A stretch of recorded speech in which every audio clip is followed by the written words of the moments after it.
అందరికీ శుభోదయం. మరి ఇవాళ మిల్క్ మైసూర్ పాక్ ఎలా చేయాలో చూద్దాం.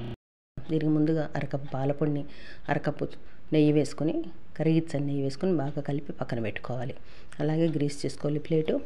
1.5 కప్ షుగర్ వేసుకొని 100 ml వాటర్ వేసుకొని బాగా షుగర్ కరిగేంత వరకు వేడి చేసుకోవాలి. షుగర్ కరిగితే చాలు, తీగ పాకం అట్లా ఏం అవసరం లేదు, దాన్ని పక్కన పెట్టుకోవాలి. అలాగే ఇప్పుడు 1 గ్లాసు కరిగించిన నెయ్యి ప్లస్ నూనె కలిపి వేసుకుని దానిలోకి 1 కప్పు శనగపిండి వేసుకుని బాగా రంగు మారేంత వరకు, మంచి వాసన వచ్చి రంగు మారేంత వరకు వేయించుకుని దానిలోకి కరిగించిన చక్కెర వేసి కలుపుతూ ఉండాలి. బాగా బబ్లింగ్ వచ్చేంత వరకు కలుపుతూ ఉండాలి. దీనిలో కావాలంటే రంగు వేసుకోవచ్చు, లేదంటే లేదు, కలర్ ఏదే బాగుంటుంది. నేనైతే 1 రవ్వ వేస్తున్నాను, ఫుడ్ కలర్.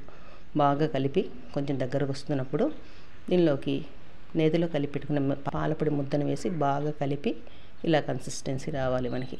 వచ్చిన తర్వాత దీనిని నెయ్యి పూసుకున్న ప్లేట్లోకి వేసి పరిచి చల్లారనివ్వాలి.